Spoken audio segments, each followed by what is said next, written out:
Estamos iniciando um momento de oração, momento de reflexão da palavra. Eu recomendo que você se desconecte de tudo. Sim, vá para o seu local secreto de oração. Se possível, coloque os fones no ouvido para que você possa ter entendimento da palavra.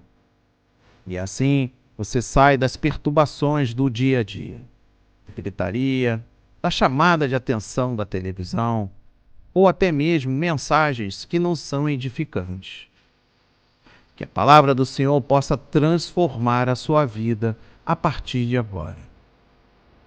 Leitura no livro de Provérbios, capítulo 9, versos 10. Dá a instrução ao sábio, e ele se fará mais sábio ainda. Ensina ao justo, e ele crescerá em prudência. A busca pela sabedoria jamais pode ser separada da busca por Deus. Se a nossa filosofia não é controlada por uma teologia firme, enfrenta uma barreira impossível de superar.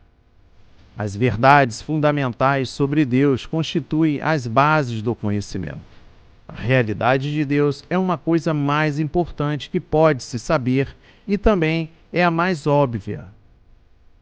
Romanos, capítulo 1, versos 19 e 20. No abecedário do conhecimento, começamos com Deus. Aqueles que não creem muitas vezes se veem como os mais avançados no seu conhecimento. Mas nenhuma arte, nenhuma filosofia, nenhuma ciência, nenhuma literatura, nada adquirido intelectualmente, nem feitos de qualquer tipo, compensarão a ignorância em relação a Deus. A alma que não o conhece é um homem ignorante. A época que não o conhece é uma época ignorante. O conhecimento sobre Deus também é a base do conhecimento. É o princípio de organização que unifica todo o resto, a moldura dentro da qual todas as informações se encaixam. No dia em que acreditei em Deus de verdade, escreveu Dan, pela primeira vez a vida fez sentido para mim e o mundo tinha um significado. Em Deus, o caos dos fatos se torna um cosmos de conhecimento. A verdade simples é esta: não ficaremos sábios sem buscar a Deus, e não buscaremos a Deus sem humildade, respeito e reverência. Por isso, o temor do Senhor é o princípio da sabedoria. O orgulho sempre corrompe o processo de aprendizagem. A ilusão de que sabemos mais do que realmente sabemos, junto com a falta de vontade de aceitar verdades que podem ter consequências indesejadas, farão com que não progredimos na sabedoria. É o respeito pelo Criador que abre a porta para o crescimento intelectual. Paulo escreveu sobre certos indivíduos que detêm a verdade. Romanos, capítulo 1, versos 18. Àqueles, ele disse, que evitam os fatos e desprezam o conhecimento de Deus. Romanos, capítulo 1, versos 28. Estas são palavras fortes, sem dúvida, mas precisamos escutá-las. Permitimos que Deus seja o princípio da nossa sabedoria do mundo real? Honestamente, aceitamos isso, a mais fundamental de todas as verdades. No princípio, criou Deus os céus e a terra?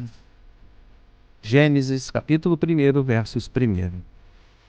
Muito mais crucial do que aquilo que sabemos ou deixamos de saber é aquilo que não queremos saber. Meditando agora no livro de Provérbios, capítulo 22, versos 6. Ensina a criança no caminho em que deve andar, e, ainda quando for velho, não se desviará dele. Meditando na palavra, os pais devem comprometer-se a ensinar e disciplinar seus filhos de modo agradável a Deus. A palavra hebraica para instruir significa dedicar. Assim sendo, o ensino bíblico no lar tem como propósito a dedicação dos nossos filhos a Deus, o que é possível separando-os das influências malignas deste mundo e instruindo-os nas coisas de Deus. A mesma palavra original também pode significar gostar de. Os pais devem, pois, motivar seus filhos a buscarem a Deus e, assim, desfrutarem das experiências espirituais que nunca se esquecerão. Não se desviará dele. O princípio geral é que uma criança devidamente ensinada pelos pais nos caminhos do Senhor não se afastará desses caminhos. Contudo, não se trata aqui de uma garantia absoluta de que todos os filhos de pais salvos permaneçam fiéis ao Senhor e à sua palavra. Em meio a uma geração ímpia como a atual, em que até dentro das igrejas deparamos com infiéis, filhos de crentes podem ser influenciados a ponto de pecarem e de cederem diante das tentações. E eu encerro a meditação de hoje com a seguinte mensagem: não te preocupes com o fato de as crianças não te ouvirem. Preocupa-te com o fato de sempre te observarem. Vamos falar com Deus. Oração. Ajuda meus filhos a tomarem decisões sensatas. Curvem a cabeça, feche os olhos. Pai misericordioso, a cada dia meus filhos precisam tomar inúmeras decisões em diversas áreas.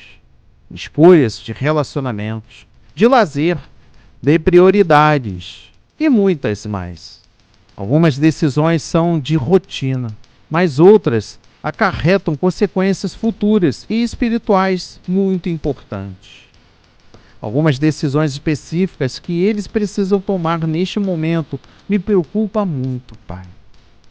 Pai, esforço-me para conhecer a Tua vontade e tomar decisões prudentes na minha própria vida, como um bom exemplo para meus filhos. Quando tomo decisões erradas, peço que me dês a graça e a confiança de ser honesto e responsável diante de Ti e daqueles que eu amo, Pai. Senhor, também lembrarei aos meus filhos que procurem a Tua sabedoria e orientação na oração. Eu sei que, à medida que amadurecerem, cada vez mais eles precisam tomar decisões próprias.